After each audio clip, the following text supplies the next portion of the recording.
Good evening, everybody. My name is Ryan Johnson. I'm a lifelong Southsider, a proud millennial supporter of Hillary Clinton. As my friends and I navigate adulthood, which at times can be a bit challenging, we realize more and more each day what's at stake in this election. We understand that whether it's employment, education, housing, our criminal justice system, or healthcare, there are still too many barriers that hold people back and must be broken down. We understand that we must build on the progress President Obama has made in our great country.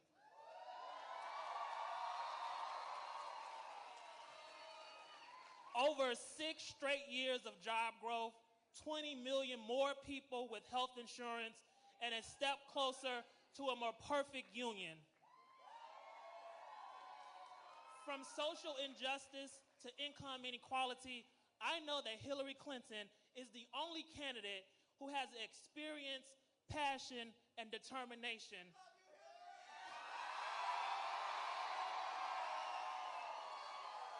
to break down all the barriers holding so many of us back. I trust her vision for America that promises opportunity, respect, and fairness. Hillary will fight to break down racial barriers by dismantling the school-to-prison pipeline, strengthen bonds between our communities and police, and end the epidemic of gun violence in our communities. Hillary will break down economic barriers that favor corporations and the wealthy, and she won't quit until she gets results. We have corporations refusing to raise their wages for workers, even though they are making record profits. She has put forward a future-oriented economic agenda that will create jobs in manufacturing, clean energy, and small business. She has the plans that will make real differences in people's lives by raising incomes, lowering healthcare costs, and ensuring the wealthy pay their fair share. So we invest in education and job creation.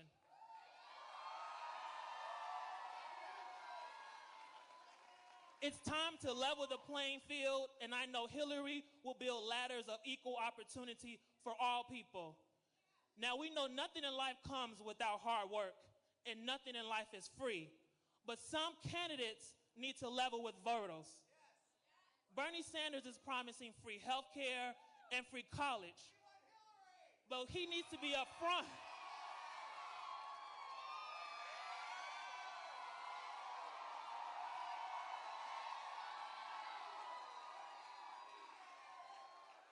But Bernie Sanders needs to be up front with how much it's going to cost and what the middle class will lose. His plans just simply do not add up.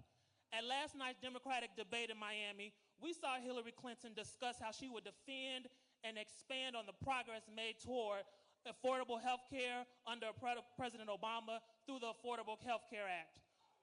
While the plan Senator Sanders has laid out will force us to start all over again and reopen this contentious debate, Hillary Clinton has proposed many of the same end goals as Senator Sanders. She wants universal health care. She wants affordable, debt-free education.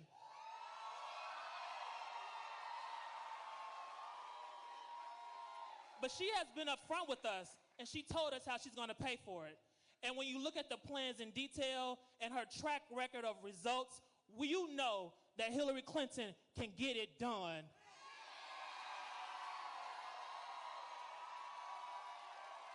And that's why I'm excited to see Hillary Clinton elected the 45th President of the United States.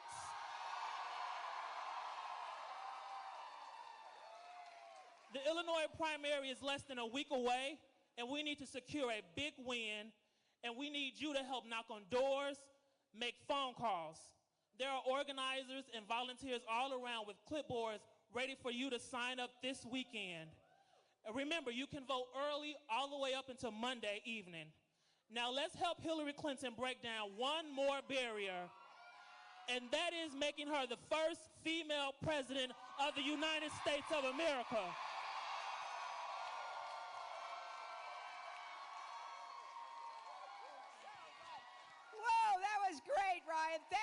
so much. Thank you all. I am so happy to be here. Thank you all very much. I am a little bit overwhelmed. We have a full overflow room, several hundreds of people, and we have several hundreds more outside still trying to get in. So we're going to go ahead, but we're hoping that more people do get in because I want everybody to have a chance. It's exciting. We're moving toward the Illinois primary. This turnout tonight, I think, shows you all know what's at stake. The stakes are high in this election, and everybody needs to come out and vote in the Illinois primary. I want to thank your state senator, Terry Link. I want to thank Lauren Beth Gash. I want to thank Congresswoman Jan Schakowsky. I want to thank Jeff Fujiro, the executive director here of the Park District, but mostly I want to thank all of you. Thanks for coming out tonight on 24 hours notice. You know, I feel particularly kind of a little emotional. I am a child of Chicago and the suburbs. I was born in Chicago. I grew up in Park Ridge. I was thinking, when I was growing up, Libertyville and Vernon Hills were like way out in the country. And I had great public schools, a great park district, an amazingly supportive neighborhood.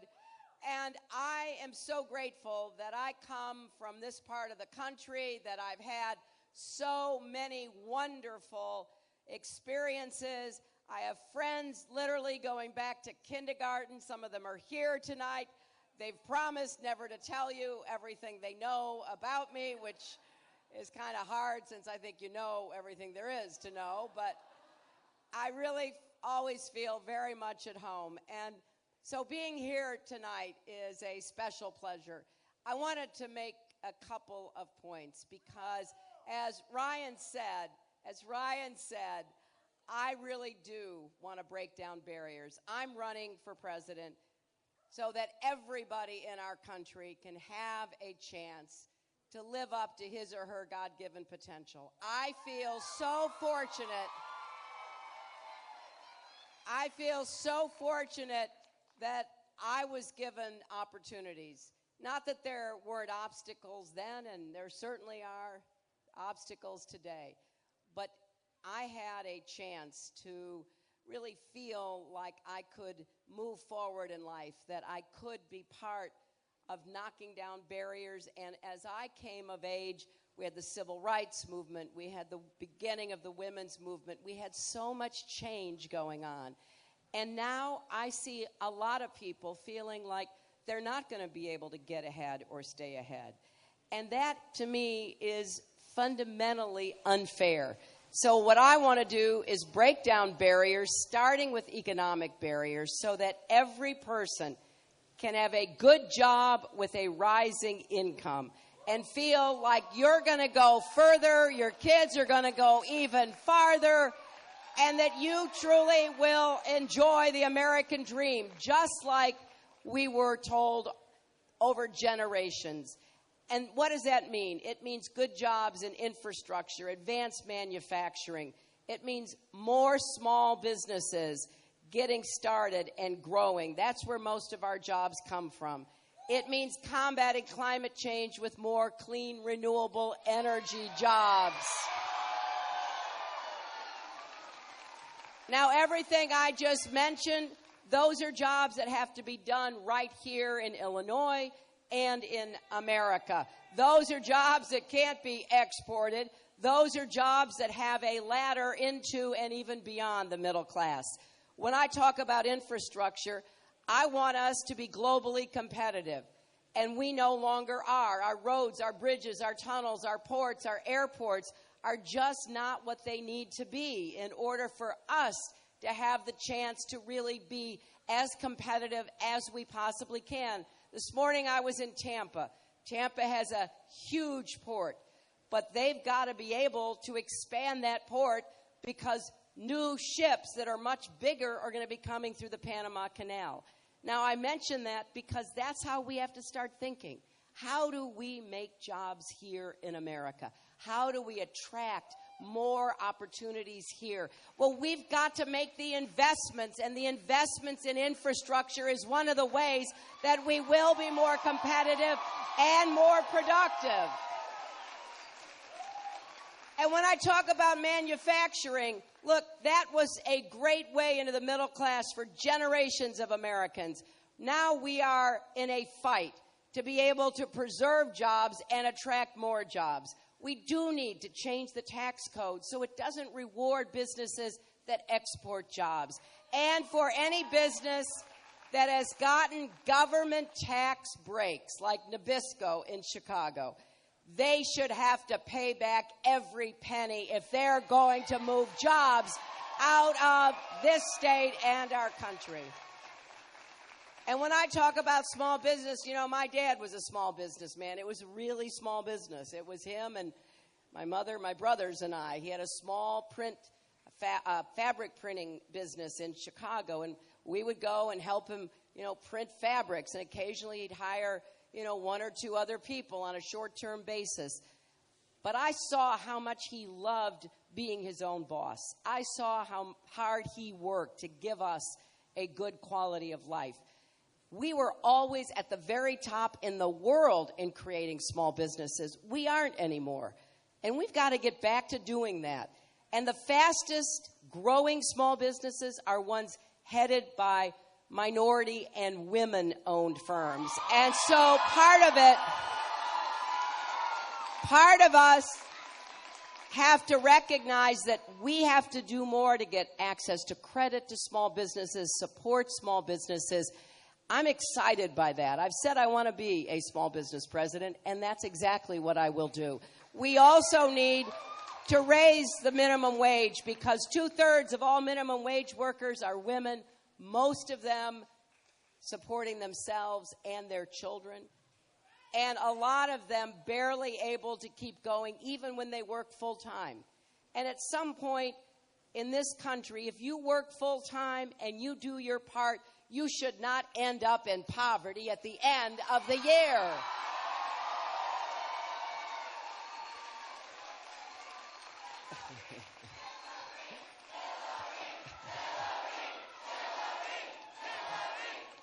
So the other thing, you know, one of the fastest ways to raise incomes in America is to guarantee women get equal pay for the work that we do. You know, I always say this is not a woman's issue. It's a fairness issue. Yes, it is. It's also a family issue. It's an economic issue. And I think it's time we recognize that we want to grow the economy. We are a 70% consumption economy. So when people are not paid what they should be paid, that doesn't only hurt them, it hurts our whole economic activity, and it slows down economic growth. So when I talk about all of these things that I, just mentioned, you know, the Republicans don't support any of them. They don't think we need more infrastructure jobs. You know, they're not interested in saving manufacturing and creating more. In fact, their attitude is, we're just not going to make things anymore in America. I just disagree with that. You've got to have a productive economy, and that includes a large group of Americans who are making things, whether it's computer parts or food or any other product. And they don't believe in climate change, so they don't support clean, renewable energy jobs. I've set some big goals. I want us to deploy 500 million more solar panels in the next 5 years. And I want us to have enough clean, renewable energy to power every home in 10 years. And, you know, sometimes when I say this, I get a lot of excited response, but then I do see some skeptical looks. But let me please tell you, I have traveled all over this country. We have states that are already at 1/3 to 40% of their electricity coming from renewable sources, mostly wind and solar. We have the capacity to do so much more. And think of the jobs that we will create, as well as going into a transition to clean renewable energy, which is very much in our interest. When I was in South Florida last night, they're having floods in Miami Beach because the tides are already getting so high. You look at a map of where the worst consequences of climate change will be, well, South Florida is at the top. So people have a direct interest in not only preventing the effects of climate change, including bad weather patterns, but also saving their property, saving their investments, investing in resilience. This is not only a necessity, it's an economic opportunity. So I'm going to continue to lay out a jobs program. You know, it's easy to say what you're against. It's easy to tear down other people. What we got to start doing in America again is decide what we're for, get to work, roll up our sleeves, and start building that future.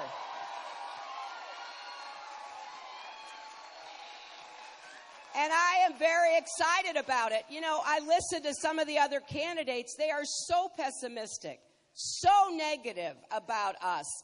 I'll tell you, that's not how I see us and our country. First of all, I don't think you make America great by tearing down everything that made America great in the first place. Instead, I believe that our best years could still be ahead of us. I look at these young people, that's what I want for you. I want you to believe that, and I want us to work to achieve that.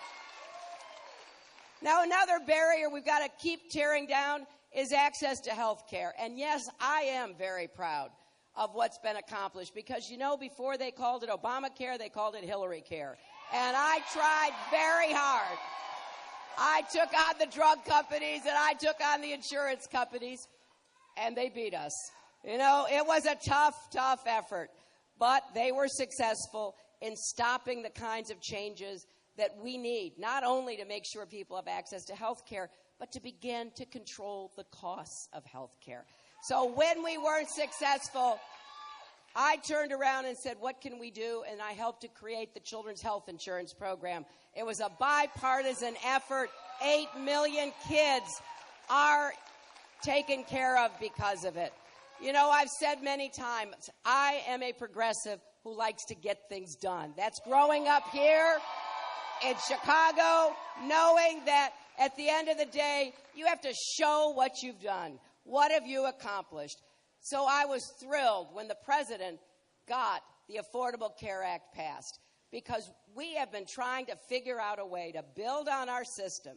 You know, if we were starting over, if we hadn't built the system we did starting after World War II, you know, maybe we'd be picking something else. But most people still get their health insurance from their employer. We have the Medicare program. We have the Medicaid program. We have the VA program. We have the Children's Health Insurance Program. And now we have the Affordable Care Act, which helps to bridge the gap. We are now at 90% coverage in America. And we have, thanks to the hard work of a lot of people, been able to insure an additional 20 million people. And I want to tell you something. People come up to me all the time and thank me for defending the Affordable Care Act. And oftentimes they say something that's pretty dramatic. I had a woman say to me, thank you for defending it. It saved my life. I said, what do you mean? She said, well, I was unemployed, and then I got a job that didn't have any insurance, so I didn't go to the doctor for years. And then I finally thought, okay, the Affordable Care Act, I'm going to try it. I got a policy. I went to the doctor. I told him I'd been having headaches. After an exam, he referred me to somebody else. They told me I had brain cancer. And I mean, you know, this is what happens when you are in a campaign like this, and I'm trying to hear people's stories. I'm trying to communicate what is happening to people, to others, so that we all understand we're in this together. And I said to her, so what's happening? She said, I'm being treated. And, you know, I have a pretty fair prognosis, but I don't think I would have survived.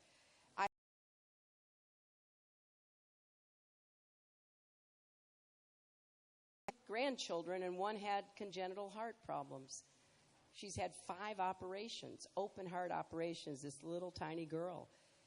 And he said to me, under the Affordable Care Act, we no longer had lifetime limits, so we could afford to give her all the care she needed. I tell you those stories because, you know, the Republicans have tried to repeal it 63 times. They will never, well, you know, they won't tell you what they will replace it with, but it'll just go back to the way it was. If you have a pre-existing condition, lifetime limits, it will be, and young people, you are on your parents' policies until you're 26 because of the Affordable Care Act, right? So I think we've got to build on it. We've got to make it better. I want to get the costs down. I want to get co-pays and deductible costs down. I want to take on the drug companies because they've gotten into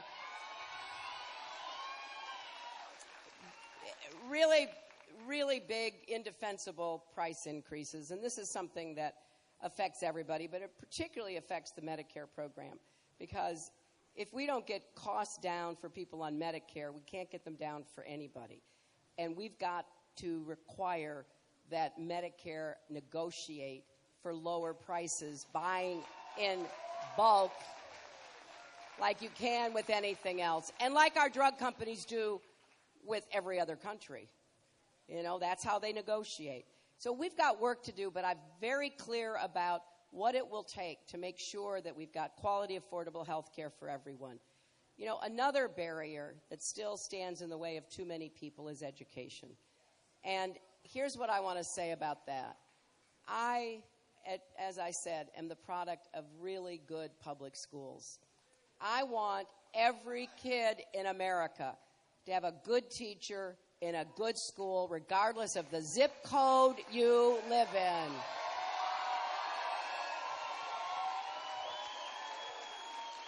And, you know, I didn't know until I was the First Lady of Arkansas, and my husband asked me to lead a committee on improving the schools there, and then the work I've done all these years since, how many schools were so decrepit, dilapidated. You know, I used to have what I called the Chelsea test. I would go and I would say to myself, would I send my daughter here? And, you know, there were a lot of places where I said, gladly, I would be thrilled to. I mean, just the quality of the place and the teachers and the attitudes. And then, honestly, there were places I wouldn't send any child to. I have been in schools in rural South Carolina that are just deteriorating, literally falling apart. I just was in Detroit. The Detroit public schools are so bad, you've got little kids going to class in rooms with mold and rodents. And you say to yourself, wait a minute, how can anybody in any position of authority, any official, live with themselves if that's what's going on? I mean, there's got to be better answers than what we're seeing in a lot of places in our country. So I want to apply what I call TLC to our public schools. That means I want to focus on teaching because we've got to get a lot of good teachers and keep good teachers in the classroom.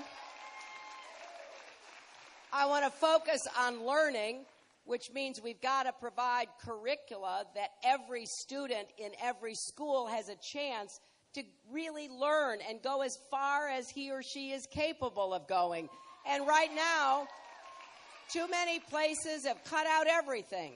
They don't have art. They don't have music. They don't have a lot of the basics that I took for granted when I was in public school in Park Ridge. And then our community.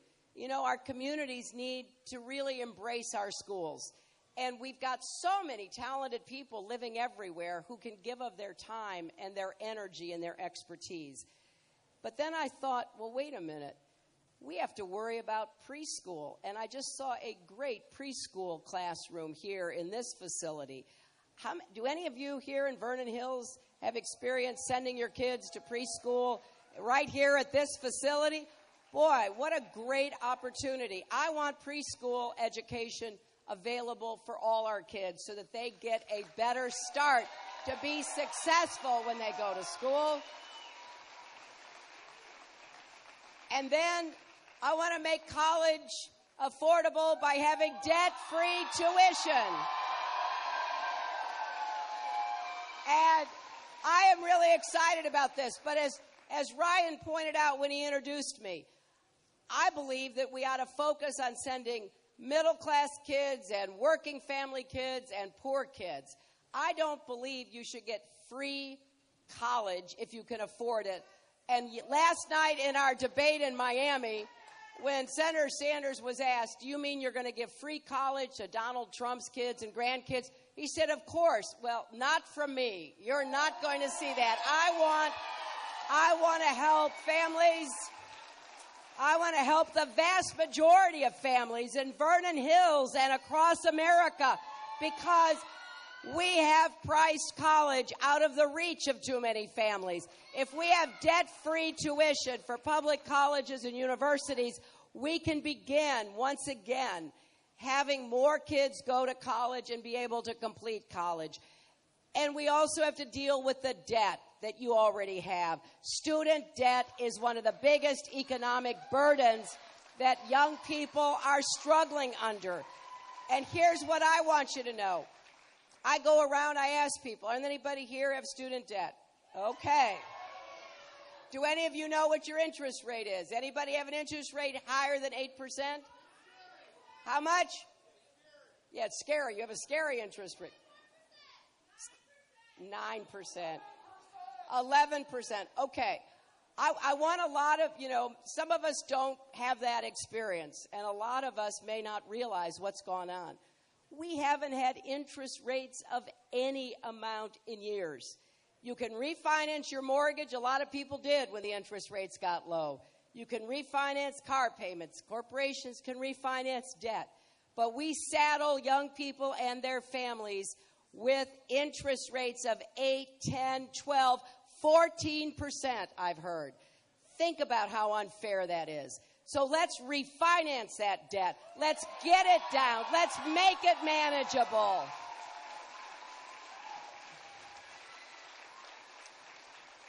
Now, I have to say, higher education remains one of the great equalizers and door openers for people in our country. And because it does, I do not understand what your governor is trying to accomplish.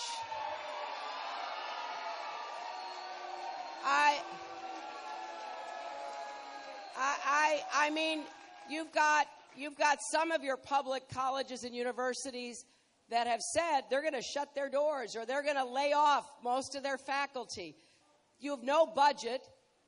I mean, really, it's almost, I don't know what's going on in the minds of some of these public officials.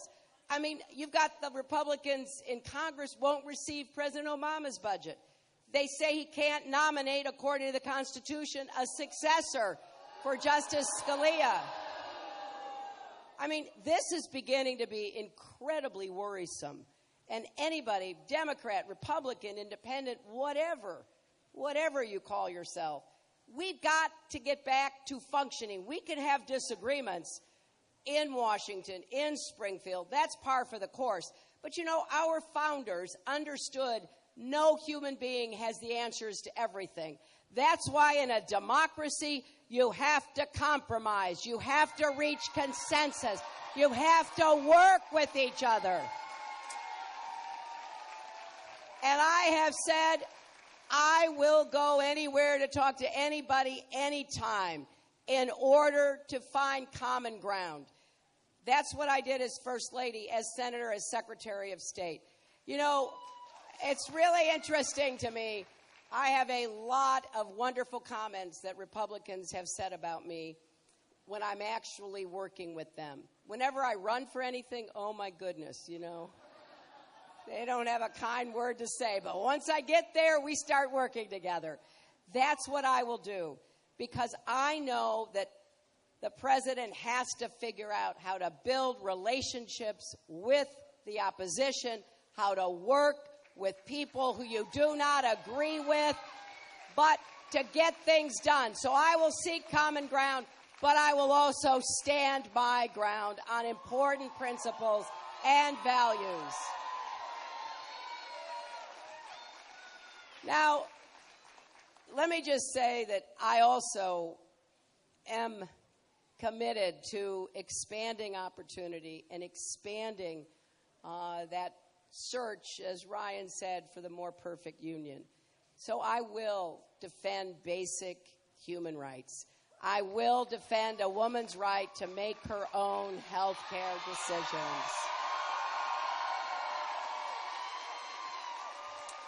I will defend Planned Parenthood, and I was honored to be endorsed by them.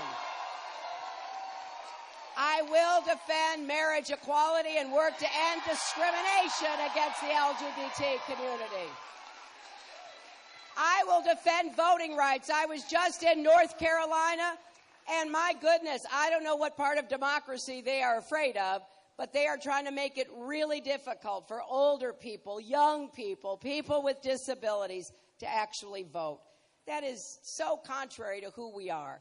I will also go after and do everything I can to reverse Citizens United, which has been a terrible, pernicious effect on our politics. I will also work to make sure that Social Security is not privatized, that we have a guarantee that will be available for young people.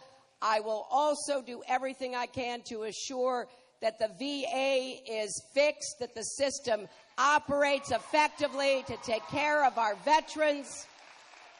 I will continue to work for comprehensive immigration reform with a path to citizenship. I will work to reform the criminal justice system so everybody is equal under the law. And I will take on the gun lobby to try to achieve comprehensive reform measures. I know that's politically fraught. You hear a lot about all the powerful lobbies in Washington, and there are. I have tangled with them. I think I have a much better idea about how to deal with them than anybody else running. But I will tell you this. Yes, Wall Street, drug companies, insurance companies, big oil, they're all powerful. The most powerful is the gun lobby, by far, because it intimidates elected officials. It stands in the way of common sense reforms that have nothing to do with undermining the Second Amendment. Just ask yourself this. We have a no-fly list in America. People are put on it because there is credible evidence that they may in some way be connected to terrorism.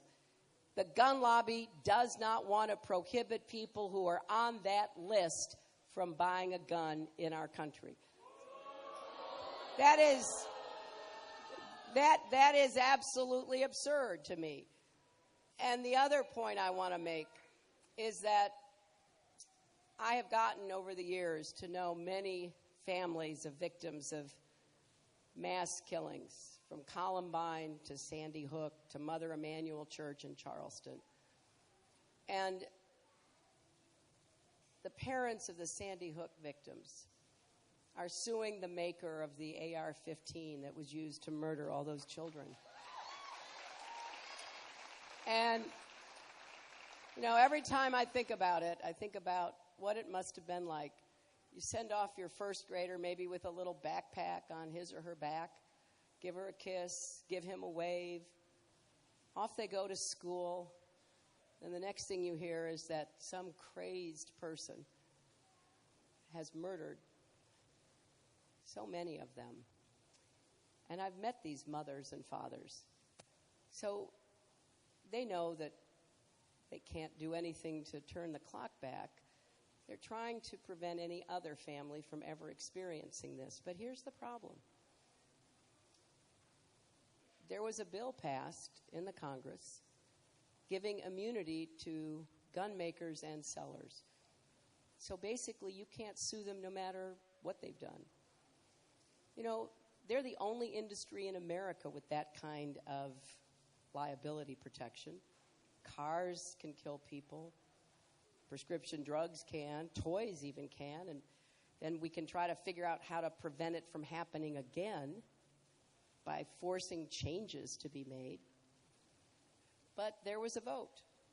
I voted against it. My opponent, Senator Sanders, voted for it. And to this day, he hasn't adequately explained why he would gift gun makers and sellers with that kind of protection. So when the Sandy Hook families go to court to say, wait a minute, look at the advertising for these AR-15s. Look at how they are marketed.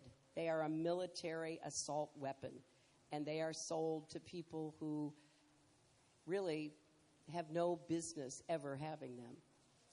They're not responsible. This young man, as we all know, was a deeply disturbed person.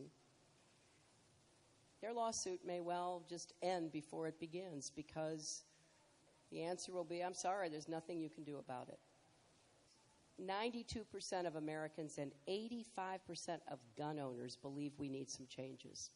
So I'm going to work on this. If I'm so fortunate enough to be your president, I will try to save as many lives as I can.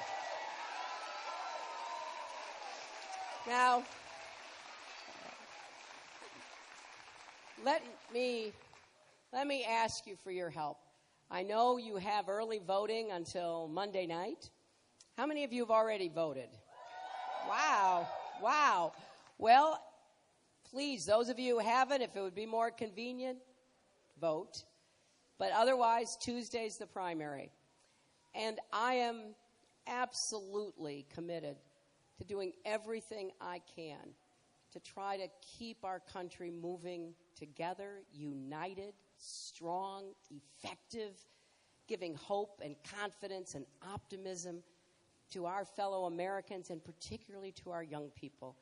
But I can't do that without your help. I'm asking if you will go and vote for me, stand up for me. I will do everything I can to wage a campaign as the Democratic nominee that will clearly stand against the demagoguery and the comments, the rhetoric that are coming out of the Republicans, particularly their leading candidate. You know, when you run for president, it matters what you say. And it really matters if you are president. People around the world watch us so closely. They listen to what is being said. They make decisions based on that. You know, after I ran that tough race against President Obama, when I dropped out, I immediately endorsed him. I nominated him at the convention in Denver. I worked to get him elected. And then I was honored to be asked to serve as Secretary of State. So, on your behalf, I went to 112 countries talking about what our country stood for, working on peace deals, resolving conflicts, trying to build a more peaceful and prosperous future. And so in the last weeks, I've been getting messages from a lot of the leaders that I know from around the world. And their message basically is, what is happening? Well, hopefully this is just a momentary lapse, and that we will all come to our senses and have an election about what we usually have an election about. Who has the best ideas? Who can get things done? Who can move us into the future? And think about running for president as a big job interview that all of you are conducting. And look at those candidates and ask yourself, who can do all parts of the job? Who can be both president and commander-in-chief? Who can work with the Congress? Who can run the government? So if you will support me on Tuesday, I promise you I will work my heart out for you every single day, and we will move into the future with that confidence and optimism that is the American spirit. Thank you all so much.